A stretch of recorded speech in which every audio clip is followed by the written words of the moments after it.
Good time. Probably a good time to start. Okay, all right, thank you. All right, everybody, welcome to the Ogden-Layton Area Technical Advisory Committee for the Regional Growth Committee. My name is Spencer Brimley. I am the chairperson for this committee, and we'd like to get started today with introductions and then do approval of the minutes from our February meeting. Jory, do you want to read off the list? Is that how you want to do it again, or is yeah, that'll work out alphabetically, which hopefully helps everybody, and we'll just zip through this. Hopefully I don't go too fast, but if I miss somebody or move on, just jump in. So we'll start with Bountiful. Fox Elder County, Bragg, Brigham City. Striking out so far. All right, Centerville. I'm here as Mike Carlson, Deputy or Public Works Director. Hey, Mike. Clearfield. Spencer Brimley, Brad McElrath? Hey, I'm sorry, I'm jumping in. I'm Kendallin from Bountiful. Oh, Thanks, Kendallin. Thanks. Sorry, I didn't see you up there. I just zipped on through. Clinton. Peter Matson here. Peter, Davis County. Farmington. Here. Dave. Far West.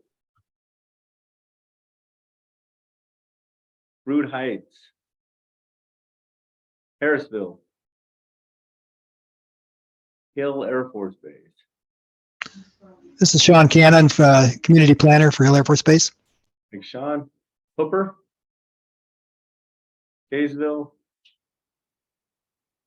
Layton. Marriott Slaterville. Mida. North Ogden. Scott Hess with North Ogden. What's up, Scott? North Salt Lake City. Allie Avery, North Salt Lake.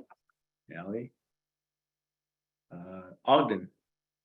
Martin Brierley with Ogden. Thanks, Martin. Perry. Brandon Ripien with Ogden City. Oh, thanks, Brandon. Plain City. Pleasant View.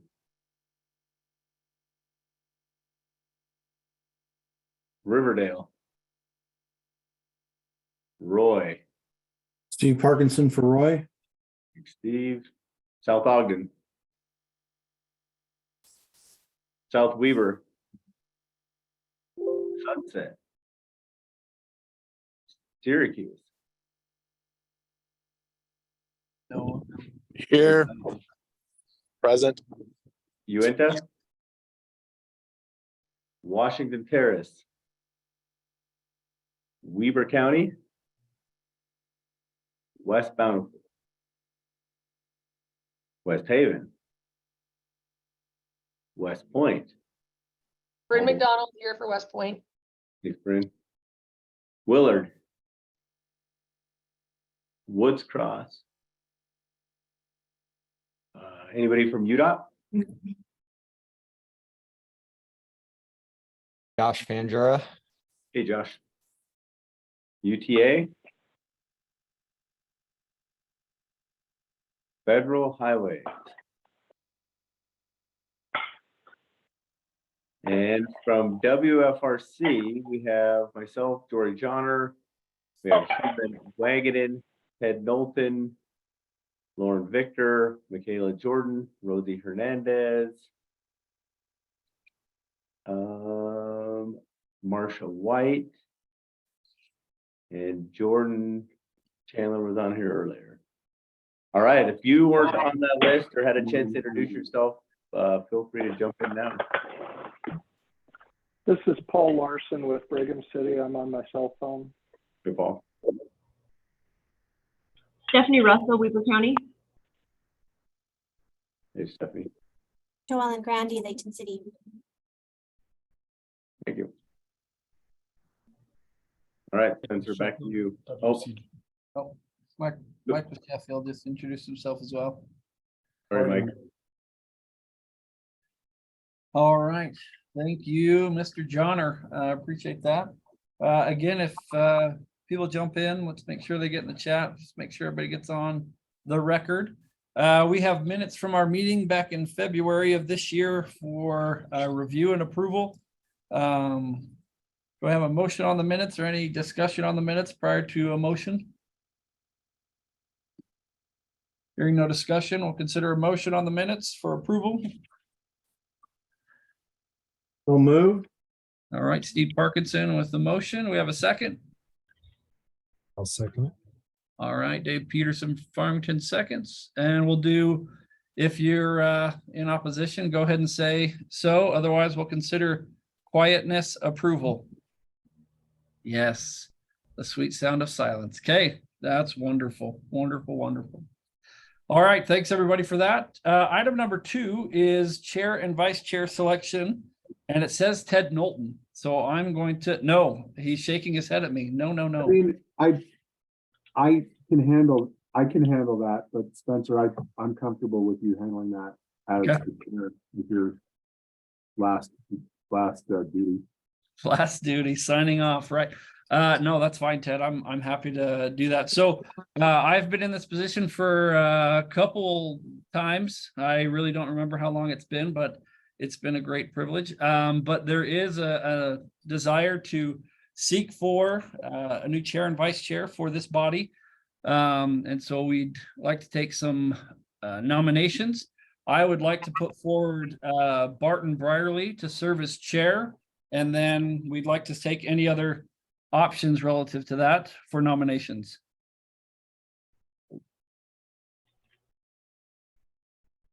Is Barton, are you willing and interested How do you- in serving as chair? Yeah, how do you feel about that, Barton? Yes, I'm willing and okay to do that.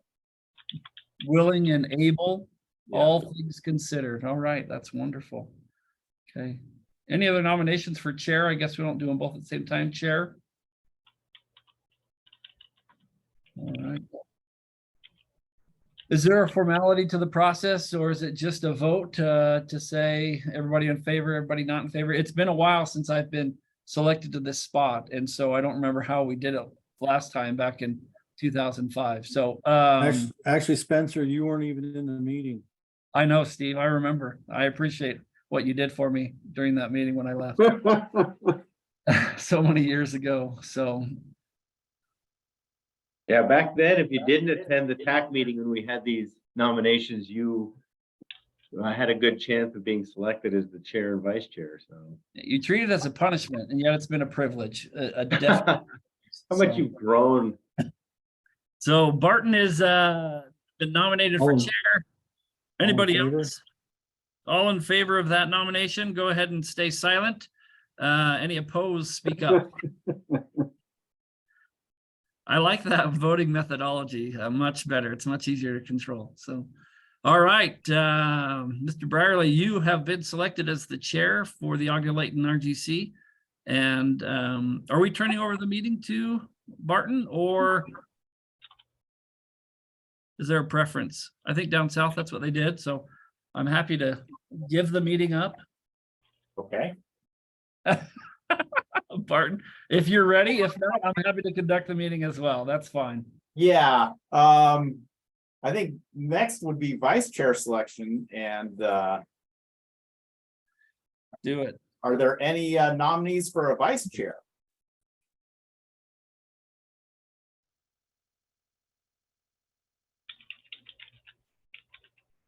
Might be good to have someone from Davis County if we have, or Box Elder, if we have Weber County rep with Barton. Anybody, Noah or Paul interested? Scanning through. How about Scott Hess. Scott Lyon with Box Elder County? Is he not in the meeting? Is that why he's being? That's what you get. I I guess think so. that's still in the bylaws. I'll second that. Scott Lyon from Box Elder County. All I right, think it's good to have county people involved. that would be nice. I would like to maybe ask him if he's willing and able. So You just do it next month, I guess, huh? Yeah, so let's push that off to next month's agenda and we'll ask Scott if he's willing, or if anybody else has nominees, then we'll take action then. That sound okay? All right, well, thank you. I appreciate it. Just 35 seconds about me. So yeah, I'm the planning manager for the city of Ogden. I'm fairly new to Ogden. I've been here for 2 years. But I've been a planner for a long time. Previously, I was community development director for Vacaville, California for 7 years, and I was a planner in Oregon for 24 years. So, and I was chair of the local planning group in California and the Oregon City Planning Directors Association in Oregon. So I'm familiar with this kind of role, and I've learned lots of ways not to do things. So I can hopefully bring that. I do hope to use this group for us, you know, where we have issues, where we have concerns. I think I found it's very valuable to bounce ideas off others or find solutions that other people have done. So, I'd like, you know, if you've got things that you want to chat about, put them in the comments and we can put things on the agenda so that we can make this effective. All right, so we'll move to TLC awards and ordinance assistance. Michaela, you're on. Hi, everybody. Let me share my screen here. Really excited to share with you all the TLC awards. We have a great group of projects like usual, and we'll go through them all. So this year we made 13 awards to communities in our region, as well as 2 regional WFRC-led efforts. This totals to $2.3 million with a $250,000 in local match and about $2.1 million in TLC funding. So I'll go through the awarded efforts. First, we have the Cottonwood Heights Town Center Master Plan, as well as a canal study. The Town Center Master Plan looks at 10 acres in a CRA, and it's focused on implementing a vision and implementing and establishing a vision for a mixed-use town center with housing options, affordable units, walkable design, multimodal access, and open space. And then the canal study will look at the feasibility of a trail along the East Jordan Canal through Cottonwood Heights. Up in Brighton, we have a master plan, the Brighton Neighborhood Nodes Design Plan. This will look at 4 different areas within the town of Brighton. It will focus on their commercial vitality, their walkability, the public spaces, and within an underlying principle of sustainability. In Salt Lake City, we have a North Temple Economic Revitalization Plan. This will unite existing studies and stakeholders and provide a path forward for this area, which is rapidly changing. It will also include a needs assessment, community engagement, and strategies for implementation. Up in Perry, we have a Highway 89 master plan. This will be in close collaboration with UDOT. Both UDOT and Perry want to address safety, bike and ped, land use sensitive design, and implementation strategies along this corridor. In Morgan City, we have an integrated master plan for the downtown, including design standards, as well as a parks and trails plan. This will look at how design can support Morgan's identity as a community, and it will also look at connections within the town. Down in Draper, we have a river to range corridor study. This is an active transportation plan for the connections to and from the point on the Jordan River, to the Jordan River and the Porter Rockwell Trail. In Midvale, we have a master transportation plan. This will produce a vision for Midvale's transportation network, including all modes of transportation. It will also develop project prioritization criteria to help with implementation after the plan is complete. In Mill Creek, we have a master trail and sidewalk implementation plan. This will focus on local and regional pedestrian connections. It will also build upon a previous TLC project, the Mid-Valley ATP, and it will include a master plan for pedestrian-oriented improvements at key intersections throughout Mill Creek. In South Jordan, we have the Shields Lane Solutions Development Study. This will assess land use, trail connections, destinations, traffic data, and transit connections along the corridor. Really important as there are 3 different schools on this corridor, as well as a medical facility and access to the Jordan River Trail. And the goal is to develop context-sensitive multimodal solutions throughout the corridor. In West Jordan, we have a Safe Street Study and Implementation Plan. This will propose context-specific long-term solutions to increase street safety and promote traffic calming, and it will include resources to help with implementation. In Davis County, we have an active transportation plan. This one is a really exciting project that will involve a lot of you here in this committee. It will be a unifying plan to develop a regional high-quality AT network throughout Davis County. So its goal is to align all of the different city ATPs that exist within Davis County, help connect those plans, and also address the unincorporated areas as well. Holiday has a general plan update with data visualization. This general plan update includes some innovative elements such as alternative energy and diversity, equity, and inclusion. In Layton, we have a long-range economic development plan. This plan will be based in a rich assessment of data as well as Layton's vision. And it will produce a graphically rich long-term plan for economic development in Layton.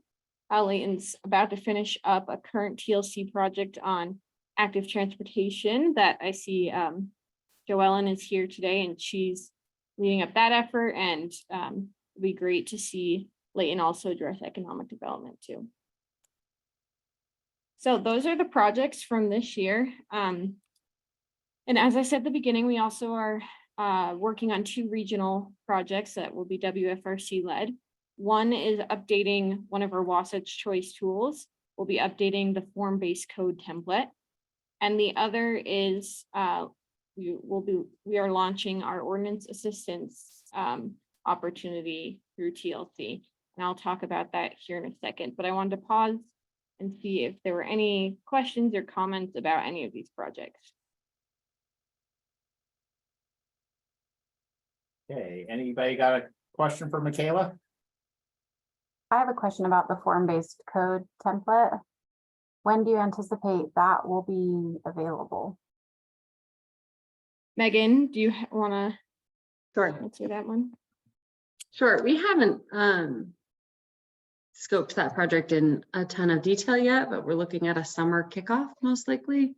What we'd really like to do is work with a consultant team to modernize not just the content of it, but the way it's used, make it more user friendly. Right now it's still a lot to go through if you want to utilize it to create a form-based code. While it's a really useful tool, we're just hoping to make it easier to use, more customizable, and it might take some creativity there. I would imagine sometime next year. That was a longer answer than you asked for. Can I put you on the spot, Megan? Are there opportunities for engagement from this group? Does it make sense by survey or maybe an agenda item to talk about the objectives of that, or is there interest from you all to do that? Either a survey or I asked you a question, Megan, then I didn't give you a chance to answer it, so I'll stop talking. Well, let me just answer by saying yes, definitely, and we'll come back to this committee as we kind of have a taking off point. If you are interested and you'd like to let us know now, that would be fantastic. But we'll be back. Any other TLC questions? So Michaela, just kind of what percent of applications did you actually fund? Do you have any idea? Megan, do we generally share that information? Sure, yeah, I don't have a percentage off the top of my head, but this year it was most of the applications were funded. We had some funding support from Intermountain Health now, that we were able to spend on this last round, so we had a better budget than normal. This is Paul Larson from Brigham City. I think we would be interested in pursuing something. We're gearing up to do a general plan update, an overall general plan update. My funding in the city's budget becomes available July 1st of this year. And I guess that's one of my concerns, or probably, I don't know how to say it. That's one of the challenges, I guess, that I have with the TLC funding is that it does, as I understand it, there would be no funding actually flow, even if we're approved until like late into 2024. Is that correct? Yeah, so our annual cycle is that we have letters of interest from communities due in September, and then the applications are due in December. Right. So the next round would be due this December. But depending on, your local match, you could begin slightly earlier than July of 2024 if you have the local match to support some work ahead of the start of the fiscal year, but our support wouldn't be able to start until 2024. I might want to talk about that with you offline. I know, so my local funding sort of came about pretty late in the game, this late winter and early spring as we were starting on our budgeting process, and realized it's a project I've been pushing for a number of years, but suddenly I've got almost $90,000 to go into it, but it'll be in this upcoming budget that starts July 1st and ends June 30th of next year. So that's the challenge, is trying to line up matching grants. I suspect our match with what we've got available would be far over 50%, but I would like to kind of build some more capacity there. Anyway, it's probably a discussion to have offline. Yeah, absolutely. Let's chat offline and see how we can make something work. Let me just make sure, and Michaela, you said this correctly, but just to make sure everybody sees this timeline. Once awards, so after applications come in December and awards are made in March, funding is available that same July. So Michaela is referring to funding being available for July 2024 for this next round at the end of this year. Right, so there's a few months between awards being made and us being able to actually spend. Okay, good. Yeah, and that's unfortunately, that funding can be accessed as my funding is gone. Oh, another thing that just everyone should know. Get it extended. Yeah, that's a great point. Totally understand that. Just one other thing that everyone should know. When you do receive a TLC award in March, we can invoice you. This is like little technical details, but I realize it really matters, right? When you're gearing up to do a big project, we can invoice your match in the current fiscal year you're in, or wait and do it after July. So if you hadn't budgeted local match yet, you can get it in the next one, and vice versa. Okay, all right, yeah. Little details. They are glad to take your money. All right, thank you, Michaela. Any last questions for Michaela? I do have part 2. Okay. I'll be quick. But it's regarding ordinance assistance. This is a new opportunity through TLC. And I know that all the planners in the room know that changing ordinances or writing new ordinances can be very daunting. And there can be this question of where do we even begin? And so this program under TLC aims to help jumpstart local ordinance changes and updates. WFRC staff will provide assistance to member communities to implement your planning goals through local ordinances. This can look like identifying barriers or conflict points, identifying opportunities and clarifications, and recommending updates to or modernizations to your code. It will include technical review beyond WFRC staff. We're calling this a sounding committee. This will be made up of land use professionals with extensive ordinance expertise, and if desired, the community's identity can be removed from the ordinances when they're reviewed by this sounding committee. It's a really great opportunity to have a private sector planner, developer, architect, and other land use professionals who maybe are the ones who are interpreting and making decisions based on your code on the outside and understanding how they would interpret your codes.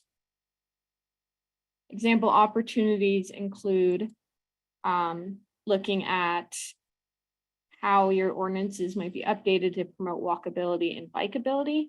For example, maybe you need help looking at your street network requirements and understanding street connectivity in your community.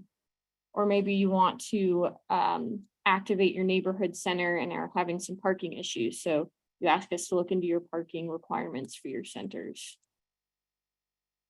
To receive assistance, you can apply on our website, wfrc.org, go to programs, and then transportation and land use connection. Right on the homepage of the TLC page is where you can find all of these links in the screenshot here.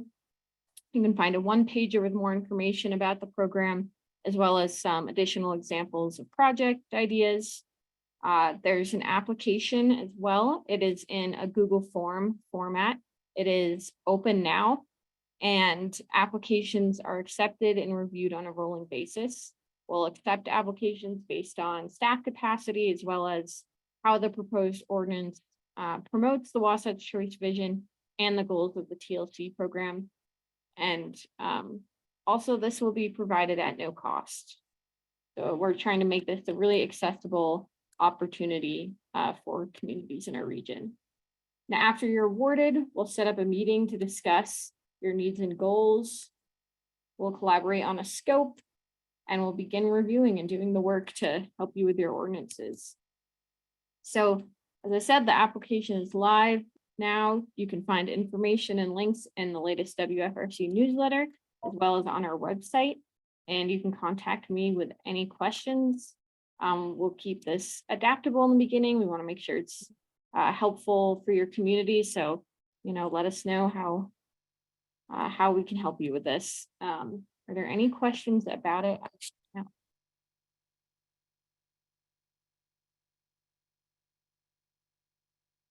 All right, back to you, Chair. All right, thank you, Michaela. Hey, I had one comment. This is Dave from Farmington City. Hey, Megan and Tom Millar, they did one awesome job in Philadelphia on your presentation. That was incredible. So anyway, there's a plug. Thank you. It was great to see so much Utah there in the room. That was a great conference.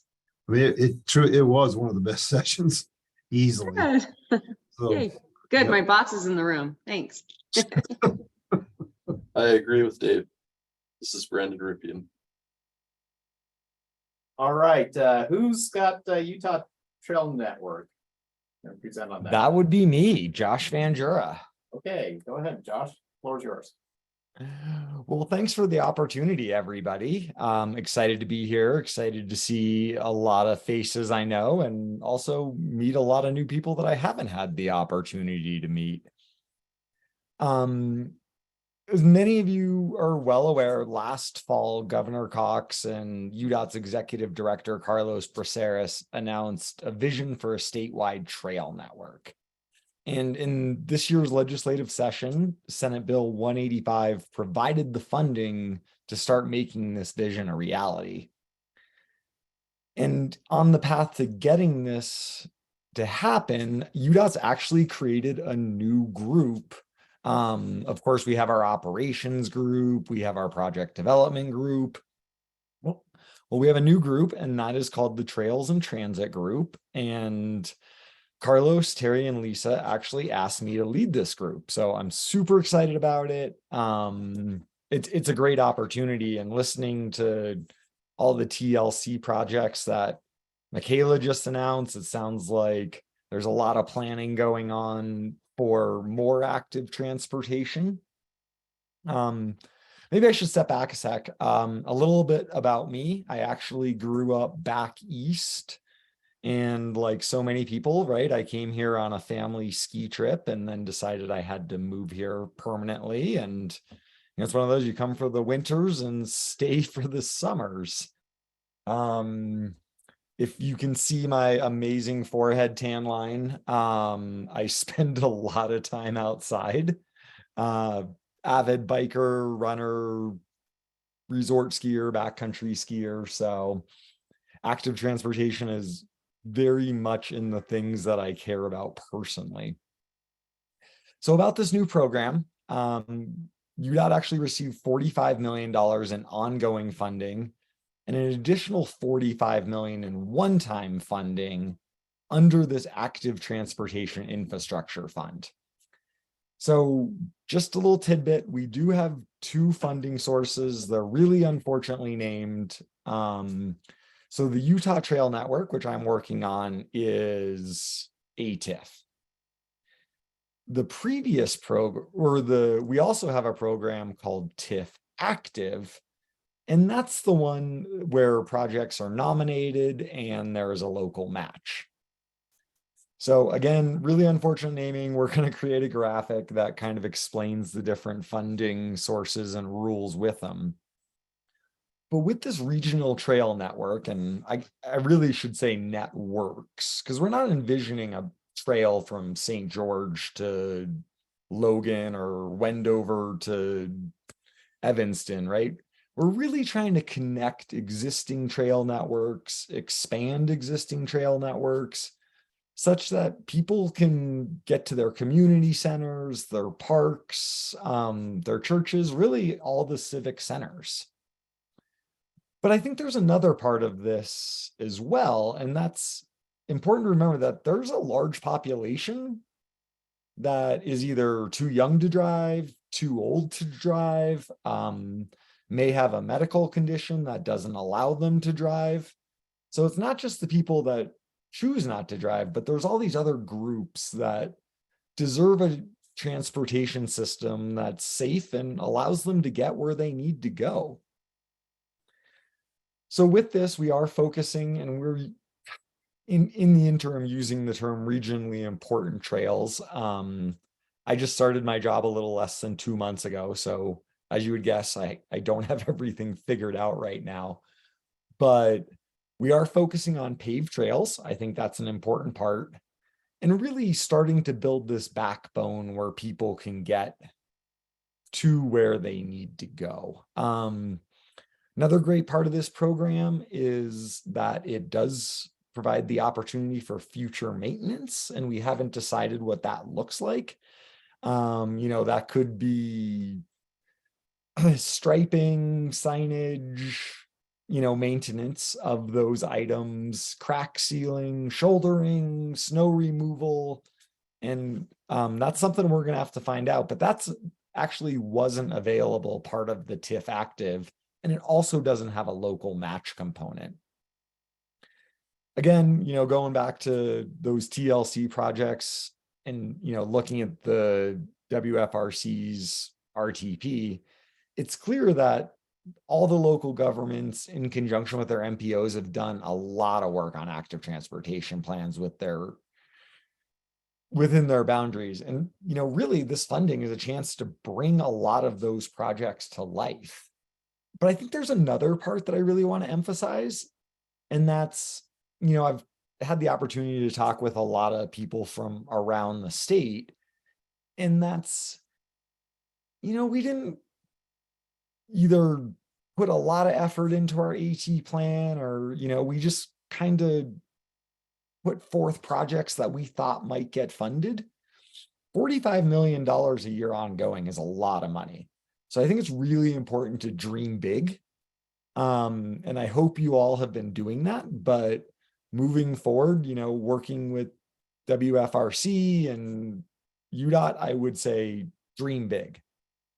So again, just to pitch there, we are building a team of roughly 5 people to oversee this program, 5 people beyond me. Of course, we're going to be working with our UDOT's regional offices, other groups in UDOT, but especially the MPOs, stakeholders, and you, right? The local governments. So this team will be responsible for the oversight, management, and construction, and really the implementation of the Utah Trail Network. Some of the things we need to do, we recognize are early action items other than build a team is, one, we need to get a project prioritization process. And that's to make sure that we're building the right projects in the right places at the right time, because this is going to become a program. And we hope to have, the next batch of projects available for funding when that next fiscal year's funding comes out. So you can count on the project being funded, next year or the following year, and really, make some long-term planning decisions around AT. The other part of this is we do need to generate a list of regionally significant projects statewide that we plug into this prioritization process. And I think the RTP and really the unified plan are going to be a big part of this process so we can capitalize on all the great work that everybody's been doing surrounding AT. We're just in the process of figuring out how to set up these statewide meetings with the different groups. We don't have a definitive answer of how we're going to do that yet. But we do recognize that this does need to be statewide. We're not going to focus on the Wasatch Front, right? Because there's active transportation needs everywhere from really Logan to St. George to Ephraim to Santaquin. Insert any small town you can think of. There's AT possibilities everywhere, and I think we need to evaluate that as the state. So I'm really excited about this program. Wanted to be here and share this with you all today. We do not have all the details figured it out, but we're working diligently on it. So if there's any questions I can answer, let me know. Ask away. Any questions for Josh? Josh, I've got one, and I anticipate it might be premature, but do you know or have an early indication of whether the funding and the improvements can happen away from state roads? So that's a great question. And we anticipate that they do not need to be aligned with state roads. So, because again, most of the roads that UDOT has are major transportation facilities, right? Or roads that kind of nobody else wants, let's be honest. But most of our facilities tend to be high speed, right? And if we have the opportunity to create alignments that are safer and will get more use, not paralleling high speed facilities, I think we should absolutely look at those opportunities. Great question. I forget to mention that all the time. So thank you. Though. I appreciate it. Hey, Josh, this is Brad from Clearfield City. Are the funds able to be used on-street facilities, or is it just completely curb separated multi-use paths? So that's a great question. We are looking into that. I hope so, is kind of the brief answer. We haven't exactly figured that out. Because I think there are opportunities where on-street facilities make a lot of sense, specifically bike lanes. And obviously with the rapidly rising popularity of e-bikes, people are starting to make longer active transportation trips, right? I can cycle between UDOT's 2 offices here in Salt Lake on our UDOT e-bike in literally the exact same time I can drive my car. It's 5 miles and I can get there wearing khakis and Birkenstocks without breaking a sweat, right? So I think we do need to consider on-street facilities. That hasn't been decided yet, but it's something we're absolutely looking into.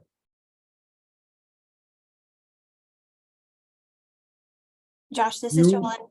Oh, oh, sorry. This No, is no, Joellen. go ahead. Go ahead. I was gonna leave a minute for Hugh at the end because he's heard this presentation, like some version of it, like 4 times now, and I forget something every time I do it. So Hugh's my backup man for the important things I forgot. I'm sorry. Go ahead. Hugh is good. And this is Joellen from Layton City. Just a couple questions. I might have missed this, but do you have a general idea of when you plan to have it all set up? So when will the first round of applications happen? Then my second question is, will some of these funding be provided to help with land acquisition as well, or will that have to be something separate? So application timeframe and land acquisition. So the first one, so there isn't necessarily an application like there is in TIF Active. We will work with communities to identify these regionally important projects. So again, maybe you just said that. I just want to make sure there isn't an application required. But we do anticipate that we're probably going to stick with UDOT's standard programming cycle, which is March through May, give or take. Meaning that we're probably going to be programming this year's money closer to the end of the fiscal year. And that's really so we can get good collaboration with all of the cities and all of the MPOs and stakeholder groups. Because, you know, without any collaboration, I can move really fast and build a lot of projects that nobody really wants or needs, right? So I think there's a balance between moving fast and being smart. So again, we're looking at programming 2 years worth of money next March through May in that cycle, because we just don't have the prioritization model. Second question, yes, the funds can be used towards land acquisition. I think it's important to note that we have committed to not using eminent domain at this point for these projects. But yes, it can be used towards land acquisition because that's part of the project price in my purview. That's at least, you know, that's the way I look at it. You got to buy land sometimes. Josh, to add to that, just found an email that I got from Andrea Olson that UDOT is currently reviewing the prioritization process for TIF, TTIF, first last mile, and active transportation. In that email, they said they're planning on looking for nominations in May 2023 for those 4. And so that's a little different than the program that the new one that you're over now.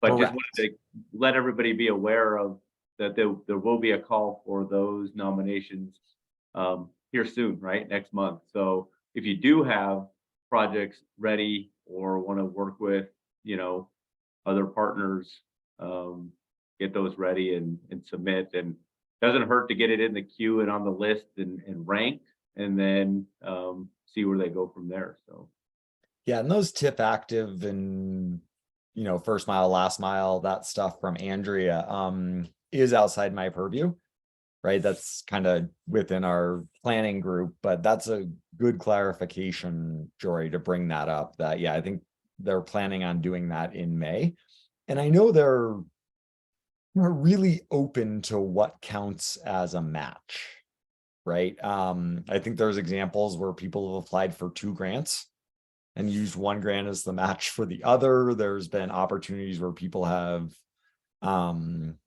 donated right of way, and that's been included as part of the match. And so I think they try and be as open as they can in that process, but I don't want to speak for Andrea or Stephanie. But it seems from the examples I heard, they're pretty open to ideas. All right, thank you, Josh. Appreciate that. Thank you all. All right, let's move on to Jory. You're going to talk about the 2023-2050 RTP. Yes, let me share screen here real quick.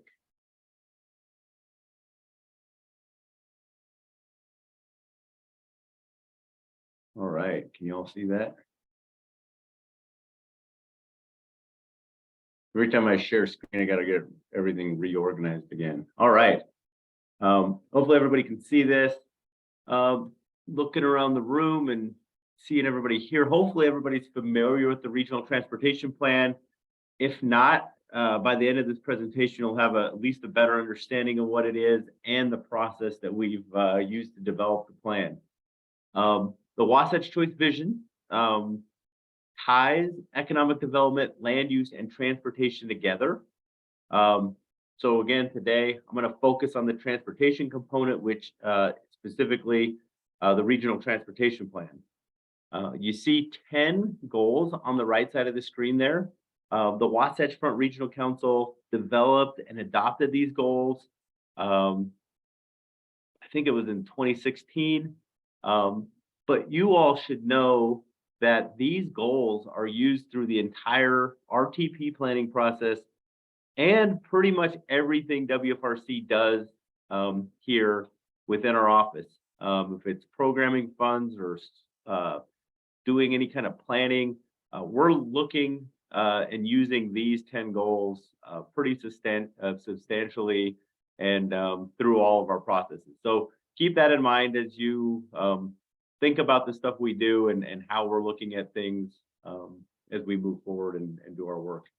The RTP is multimodal, includes roadways, transit, active transportation, which when we say that, mostly walking and biking, in coordination with UDOT, UTA, and local communities. You can see here there's a variety of modes within each type of transportation sector, including freeways and arterials and bus rapid transit and core bus routes, in-street bike lanes and separated trails. So pretty good variety of regional type projects within the plan. The RTP is developed on a 4-year cycle. We have a financial plan and it's fiscally constrained. The plan is to that financial plan and model meets air quality budgets for mobile sources. Those come from the state. And then it directly ties, as I made mention earlier with the Wasatch Choice Vision, it directly ties to your local future land use plans and the Wasatch Choice Vision and the centers within it. The RTP is divided into phases. So we don't just do a plan out to 2050, but we look at priorities in about a decade-long timeframes. And then we identify projects that are needed and when funding is expected between now and 2050 in those 10-year bins. So the first phase of our plan goes from 2023 to 2032, phase 2 from 33 to 42, phase 3 to 43 to 50. And you can see there, and we'll chat a little bit more later, but we always have more needs than we have funding, and this isn't unique. I'm sure you all come to that same predicament and have to do hard priorities with all your projects as well. At the bottom there, you'll see the connection of the phase 1 of the regional transportation plan to the transportation improvement program and other prioritization processes. Nearly all funding sources for transportation capacity, so that's either federal, state, local funding, look to the RTP for priorities as they program funds. So it's one of the main reasons why we work with you all and your communities and UDOT and UTA so closely is to make sure that we're all on the same page and we have those top priorities identified through the goals that had been mentioned before. so that we can get the projects programmed and implemented in the right order. So over the last 4 years, we started off by looking at external forces and policies. And just as a reminder, we looked at 22 of those, and they included connected and autonomous vehicles, telecommuting, micromobility, signal priority for transit. You'll hear a little bit more about that later. Road usage charges, local street connectivity, as some examples. We've then developed the draft project list by 2050, just trying to figure out what was needed by 2050 with your help. And then we identified when these were needed and phased over the last year by financial constraint. We've just recently went out to public comment, have some results from that here on the next slide, and we're finalizing the document now. So we've got 1 month left out of the 48-month schedule. So we're right there at the finish line with our plan. Over the 4-year process, we've received more than 3,200 comments, which is unprecedented for us, but it actually, I think it's really good.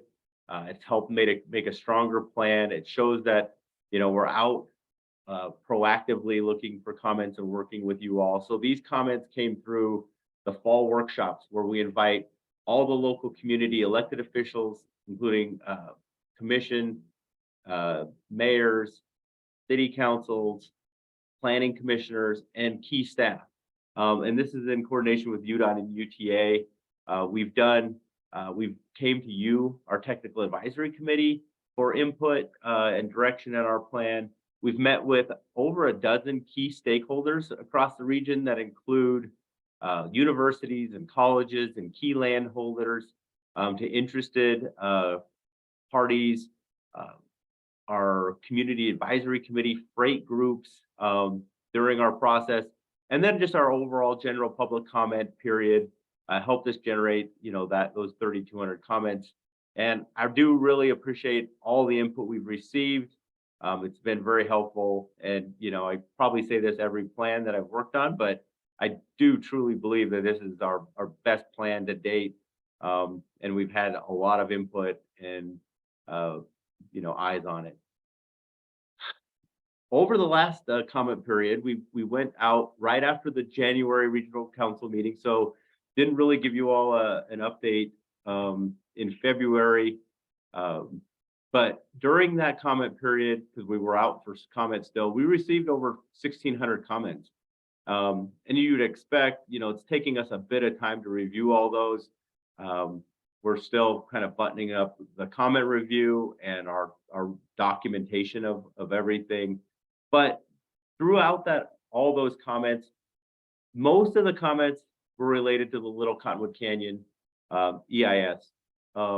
We only received a handful of comments that we've actually reviewed with our partners and local communities of technical corrections to the projects in the plan. So only a few of those, I think a dozen active transportation comments and changes made, and a couple down in southern Salt Lake County we made to the plan. So the plan was pretty solid, which really shows the amount of work and input we got during those last bit of fall workshops, that the plan didn't really change that much from that effort and those stakeholder outreach effort. In relation to the RTP and EISs, we received quite a few, you know, interest in that. We prepared this FAQ. You can see the bit.ly link there or the QR code.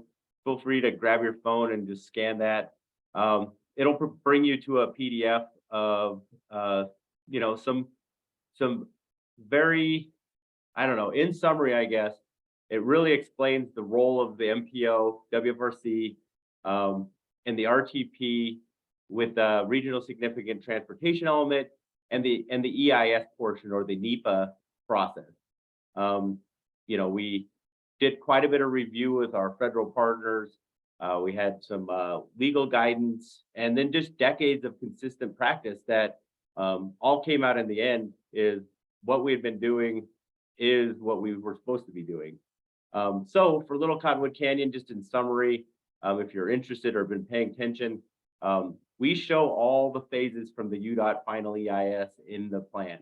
Includes phase 1, so the next 10 years, which if you didn't pay attention, $150 million from the state to fund that phase, increased bus service, tolling, road widening, avalanche snow sheds in phase 2, and then phase 3 after 2043 would be the gondola. And as a reminder, you know, WFRC, we don't approve or provide funding for the gondola or Little Cottonwood Canyon projects. We don't allocate future funds for the project. Our RTP is just simply reflecting the EIS at this point. So, you know, and if this is consistent with any EIS or any project, if the EIS changes or the projects change, then the RTP will be changed to reflect that. So just wanted to lay that out for you all because we did receive quite a few comments on that. Public comment is one component of the planning process, but as I made mention, you know, over the last 4 years, we reviewed the external forces, input from communities, utilized new population employment projections. The project evaluation was reviewed, and you can see here on this screen changes from the 2019 RTP to the 2023 plan. So it was more than just a minor update. You can see there were quite a few projects added throughout the region. We updated a significant amount of projects there in blue. That includes either phase changes or project modifications. We removed quite a few projects from the past plan. Most notably, you can see there in Davis County, removed meaning West Davis Corridor, Highway 89 are under construction right now. So those yellow are removed because they're under construction now, or in gray, there are projects that did not have any changes and just kind of held status quo from the last plan. But lots of movement in projects and lots of input from all of you. So really appreciate that input. This is just the road and transit projects. We did do a similar effort for active transportation. Hughes worked with all of you. You've all been working on active transportation master plans. If you recall, in 2019, we did not have a financially constrained transportation plan. So if we would have included on this map all the active transportation projects, they all would have been updated or added because they were new to the financial constraint world. So know that in this plan, active transportation, the walking and biking projects are now at the same level as our road and transit, financially constrained there. So that just gives you a highlight of what's been changed between the two plans. We're currently developing the final RTP, like I said, in the next month. At the bottom here, you can see kind of a new link. We're going to have an interactive map. It's going to be called the RTP 2023 final map. The testing part, I think, use it right now when you type it in, but that might go away for the next month. When we adopt the plan at a May 25th at the council meeting, we'll have a new interactive map. It'll be RTP 2023 adopted map. That will be used for the next 4 years that we'll continue to update. We're currently working on that between now and end of May, and it'll have a lot of new pop-up information. So when you click on a project, you'll get, you know, links to corridor studies or environmental studies. You'll have a lot of other information specific to projects, and we'll have the ability to add stuff if you know, if you're looking at your projects and you want additional information added, or there's links to you know, studies, things like that. We can add those throughout next summer as well. So just wanted to kind of let you all know that. As I made mention before, we never have enough funding for all of our needs. We have over $34 billion of transportation capacity needs between the three modes, with just over $25 billion of revenue available. So you can see between all modes, it's pretty equivalent on the amount of needs versus revenue. a very similar ratio there of what we've identified and what we can afford. But it's just always a reminder that we need to continue to work on our top priorities, keep moving the needle, and keep working on getting additional funding sources, you know, as those opportunities come up. Wanted to cover 4 performance measures with you real quick, and then I'll be finishing up my presentation here. But these compare where we are today to 2050, right? With the Wasatch Choice vision and the RTP projects, kind of a comparison, I guess. So number of jobs you can access for the average household. Today it's 226,000 jobs via car and 14,000 via transit. Goes up a little bit better for car, but almost doubles for transit accessibility. We're continually trying to move that transit needle up there. For households near high quality transit and bikeways, right now only 16% of households can get to transit, and about 58% to a high quality bikeway. In the future, the transit more than doubles, and the bikeways, nearly 80% of our residents will have access to a high quality bikeway. So these numbers are getting up there and are very good, and something that we're really targeting as we look at our region as it grows. The amount of time, you know, we sit in a car or per household here on average is currently 1 hour and 37 minutes per day. And that goes down slightly in the future, which is a good indicator that we're actually making changes in our modes. So not everybody needs to sit in a car or has to, but having those other opportunities really is helping manage this. And then vehicles miles traveled per household per day goes down from 66 miles per household to 60 miles per household. And again, this, you know, shows that the shifts in modes and uses and, you know, the land use are all the combination is the key, I think, here for moving this in the right direction. Second to last slide. This is a high level summary again. You know, we're finishing reviewing our public comments. We're finalizing the document and appendices. We'll have those appendices and document about a week before the Regional Growth Committee, which is Regional Growth Committee is on May 18th. So we'll have that sent out about May 11th. You'll be able to look at, you know, all the new information, documentation, appendices. We'll go out to RGC and Regional Council meeting on the 18th and 25th of May, looking for adoption on the 25th. Last thing here is WFRC is working or has been working with the other 3 MPOs in the state and UDOT and UTA to work on the 2023 version of the Unified Transportation Plan.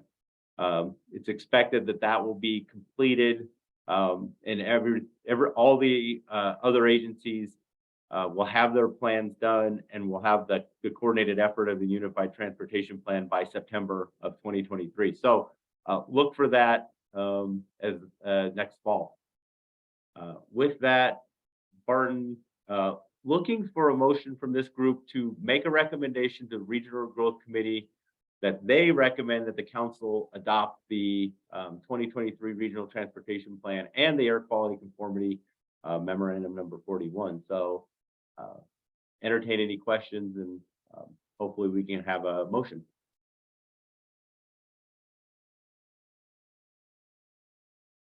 So moved from Steve Parkinson, Roy. Thanks, Steve. Is there a second? Second, Spencer Brimley, Clearfield. Thanks, Spencer. Barton, do you want to call for the roll call? You're on mute.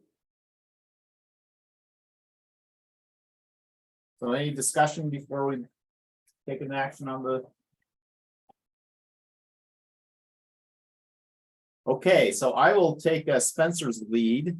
So all in opposition, please say so right now.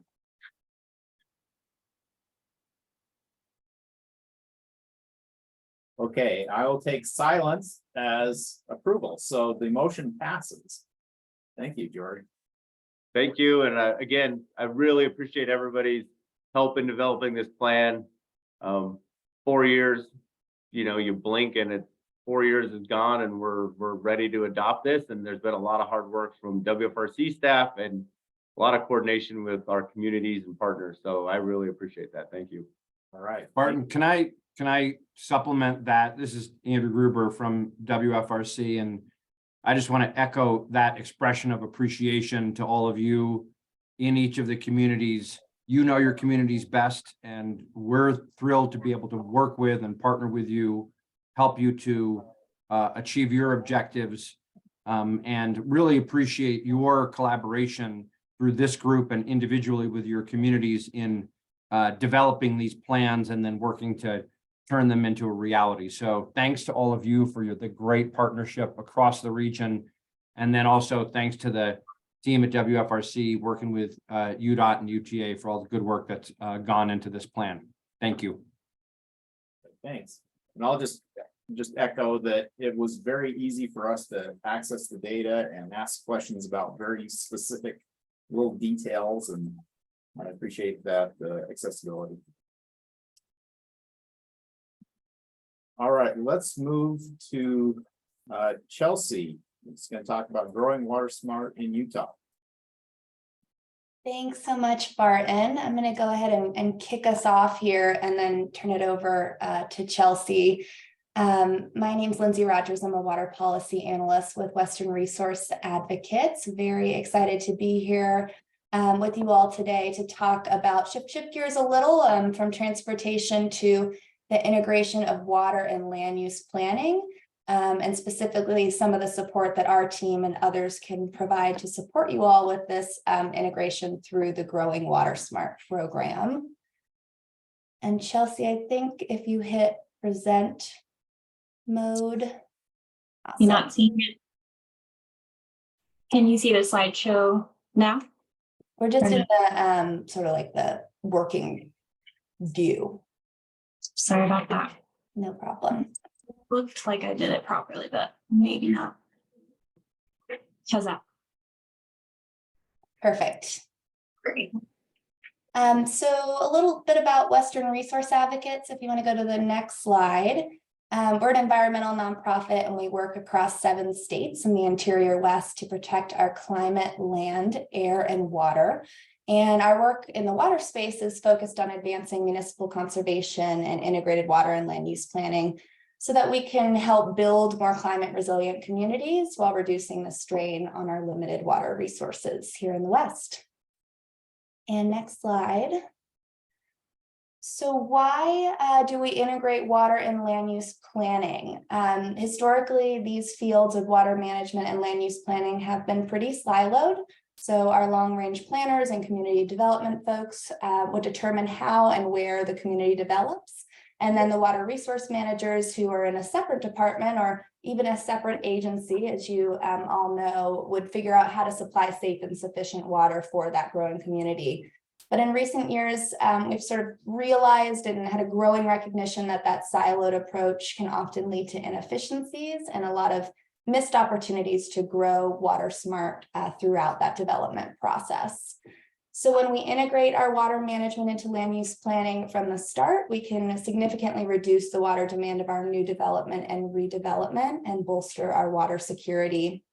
And this is an approach that really empowers communities to improve water efficiency within their own context. So it recognizes that all our communities are different and it allows us to include, our own values and aesthetics and priorities in that planning process. And when we align our community's water supply with our water demands, even in the face of population growth and declining supplies, we can really reduce those demands as we grow. And next slide. Thanks. So lots and lots of tools and strategies available to us to integrate water into the land use planning process. And these happen at different intervention points throughout the development process, from our planning and policy making all the way to post-occupancy incentives and education. And these examples here aren't even an exhaustive list of all of those strategies that we can utilize. Most likely your communities have already implemented some of these tools like tiered water rate structures or landscape regulations, but there's other tools like conservation-oriented tap fees or including water conservation in the master planning process that haven't been widely adopted yet in Utah. And these represent some of those new opportunities to continue to make progress on reducing water demand in new development. And one of the reasons why this is really important here on the Wasatch front, as we all know, is because the Great Salt Lake is in severe decline. It presents a serious public health and environmental and economic problem for the region. So if our communities can find a way to continue to grow while using less water, then we can reduce our strain on the water resources that the Great Salt Lake ecosystem really depends on. And it's of course interesting to be having this conversation in such a wet water year with such an incredible snowpack. But unfortunately, we know that that's not going to be nearly enough to negate the water resource challenges, these long-term challenges that the state and the region is facing. And next slide. Great. So to wrap up, I just wanted to mention a couple pieces of recent legislation that really sort of recognize the importance of this integrated planning approach. So SB 110 passed in 2022, and it says that by December 31st, 2025, cities and counties need to include a water use and preservation element in their general plan. And it outlines what this water element should include. So Chelsea will talk a little bit about some of the resources that are already available to help communities through that process. And then even more recently, SB 118 was adopted this past session, and it says that in order for residents and businesses within a given city or county to take advantage of the state's new funding for turf replacement, that city or county needs to adopt regionally based water efficiency standards, primarily landscape standards. So thus far, it looks like there's 34 communities that have adopted these standards across the state, and they'll be eligible for turf replacement funds once that program launches, which is actually May 1st, so next Monday. And there's more information on that program available at utahwatersavers.org. So these are some of the policy areas that we'll be really focusing in on through the Growing Water Smart program. And I'll turn it over to Chelsea to talk a little bit more about that program. Great. Yeah, and as Lindsay just mentioned, one of the ways that we've been working to integrate water and land use in Utah is putting on the Growing Water Smart program in Utah. This is a program that has been spearheaded in Colorado and Arizona by the Sonoran Institute. And a couple of years ago, we applied for funding by the Division of Water Resources in Utah to implement the program here in the state. We successfully held our first workshop in this past November. We had 5 city and county teams participate in the workshop and are looking forward to our next workshop in June. And I've seen a couple of names on the call today that we've talked to about participating in that, and excited to see you here. And we hope to hold 2 workshops per year moving forward in the state. This past November at the first workshop, we had participants from Weber County, Summit County, Layton, saw a couple of folks from there on the call today. Lindsay and I actually helped facilitate that team. We had representatives from Sandy City and Provo City as well. Overall, we had 42 community leaders participate in the workshop, representing about 18% of Utah's population. The workshop takes place over 3 days. We invite 5 to 7 teams of 5 to 7 participants, ranging from planners to water managers to elected officials. And we help guide them through a series of team work sessions and workshop sessions where we have skilled facilitators leading the teams through evaluating where they are now in terms of integrating water and land use and working on where they would like to be. And ultimately, we help teams develop a 12-month action plan. Teams that complete the workshop are eligible to apply for follow-up technical assistance for about 100 hours of outside help to implement some part of their action plan. So this is a great opportunity to really work on integrating land and water in Utah. We offer workshop participants a Growing Water Smart guidebook specifically geared towards Utah. We also have this available on our website, and I'll pop the link to this guidebook in the chat after I'm finished. We include a long list of appendices at the end that have grant opportunities and lots of different resources for you to check out as you integrate water and land use. In addition to the Utah specific guidebook that we've put out, we have a couple of great resources from WRA and from some of our partners at the Babbitt Center and the Sonoran Institute, which put on Growing Water Smart workshops as well. I will include the links to all these in the chat. And one I really want to point out is the one about incorporating water into comprehensive planning. This is a great guide for people in Utah who are working on implementing SB 110, which Lindsay mentioned earlier. Some more specific resources for SB 110 implementation here. I'll include all the links to these in the chat, and just want to point out that Nick Yater at the Division of Water Resources is specifically available to communities that have questions about implementing this in Utah. He's a great resource to reach out to. And with that, thank you so much for your attention today and for having us on to chat about this. Look forward to seeing some of you in the future at future Growing Water Smart workshops. And yeah, thanks so much. Thanks. Okay, so we had a question in the chat about who to reach to. To reach out, I will put our emails in the chat, and you can reach out to us if you have specific questions about this, or if you have other questions, can direct you in those ways as well. Okay, great. And Nick Yater is the individual at VWR who has been hired on to support communities with SB 110 implementation. So we can provide his contact info as well. Yeah, I'll pop that into the chat right now. Okay, thank you, Chelsea and Lindsay. Yeah, thank you. Let's move on to Lauren, talk about transit single priority benefits and impacts. Yeah, thank you. Thanks for allowing us some time on the agenda today. I'll be handing it over to Michael Sheffield, who is our project manager on the consultant team for the Regional Transit Signal Priority Study, which is a joint projects committee effort. Michael? Thank you, Lauren, and thank you, Mr. Chair and members of the committee. This is a project in collaboration between WFRC, MAG, UTA, and UDOT. I'll briefly just overview what Transit Signal Priority, or TSP, is. Provide details on the greater connected vehicle ecosystem that's at play here, and then highlight some of the outcomes of this study.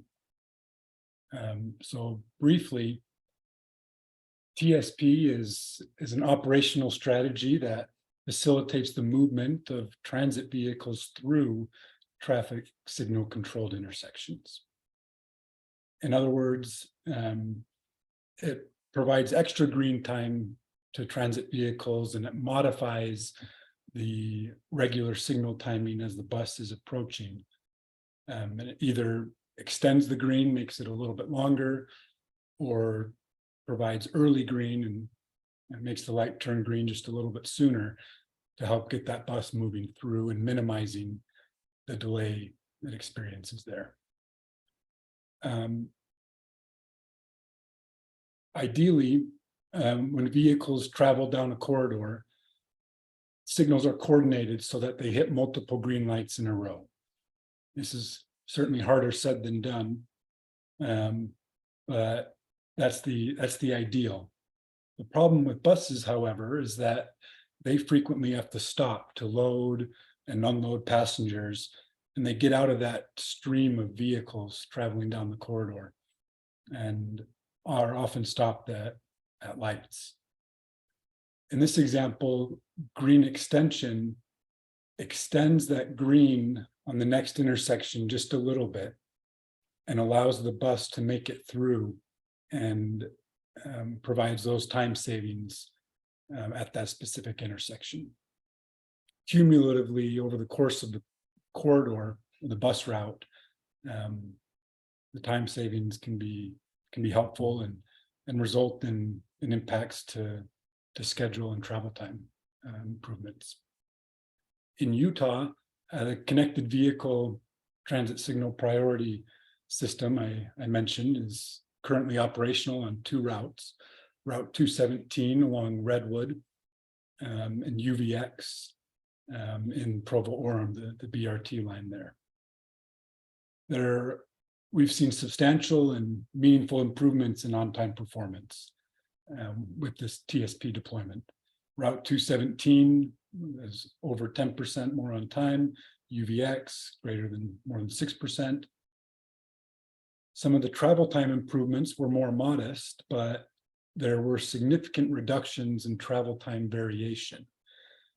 So in the cases where you have the tail end of travel time where they're very large, those very large travel times were reduced quite a bit and they were less frequent.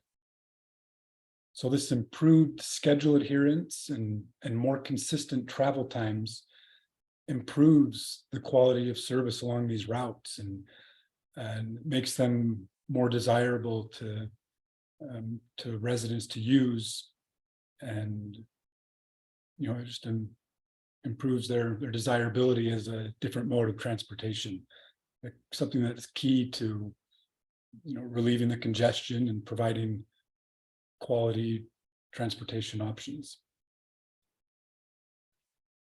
This is part of Utah's connected vehicle ecosystem as a whole, and this TSP is just one part of it. Here's a map of all the roadside units deployed. To date, UDOT has 334 of them that are out there and operational, 282 of which are at signalized intersections capable of granting TSP and preemption. Along with 230 vehicles, 69 UTA buses, 66 snow plows, and 20 emergency vehicles like ambulances and fire trucks that can get preemption, and then 75 other fleet vehicles. In addition to TSP and preemption for those plows and emergency vehicles, there are also curb speed warnings and icy road alerts that can be received by equipped vehicles. An example of this would be if cars are slipping on a patch of ice, this ecosystem will generate an alert that recognizes vehicles are slipping and then send out alerts warning other motorists that there are hazardous conditions up ahead. Many of us, I'm sure, have seen those videos of winter storms on the interstate where vehicle after vehicle crash into each other, and there's just this huge pileup that is never ending, it seems. These connected vehicle applications would help mitigate some of that, and it's just one example of something other than TSP that is possible and that is out there today in Utah. So these long-term benefits are aimed at improving safety and reducing crashes. Here is a map of the area covered by this planning TAC, and there are a few roadside units up in Ogden you can see with the new BRT line there. And what's overlaid on top of this are the UTA bus routes. So many opportunities for enhancing transit service and in the study area. For this regional deployment, TSP deployment guidebook, we recognize that the full potential of this connected vehicle technology is still being discovered. But the benefits from TSP and preemption have been proven, they're available now. And to effectively implement TSP, it really requires a shared long-term objectives and strategies among all the participants. The transit agency, and then regional, state, and local agencies.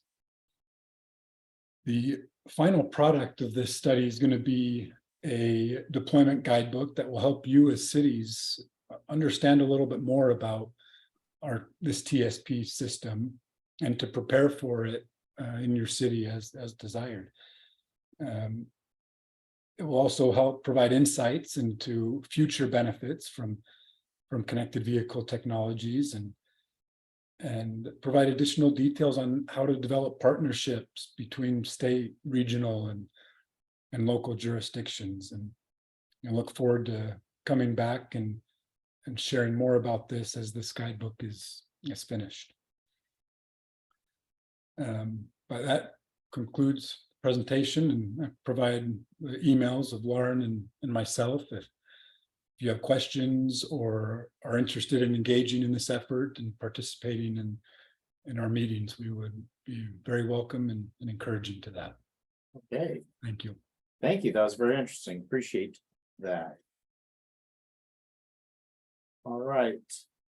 So we'll move on to our last one, which is other business, and I'll just add on, I had a suggestion that Allie Avery would be willing to be a vice chair.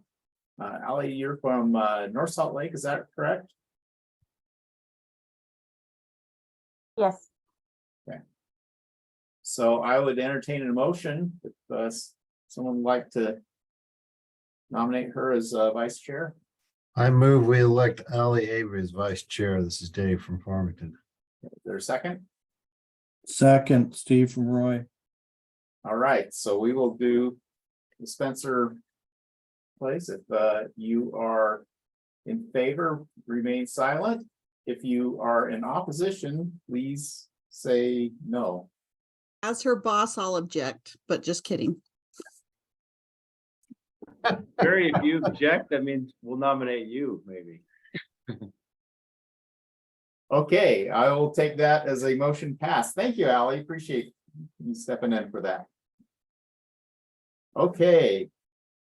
And just follow up, we'll have our next meeting on July 12th. If there's a topic that you'd like to talk about, you can email me or WFRC staff here. Let me, I'll put my contact in there.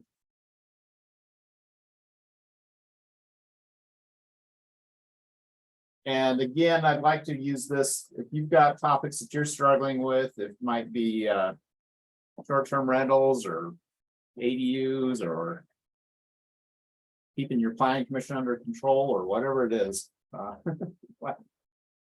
I'm open to having that sort of discussion. So any other business?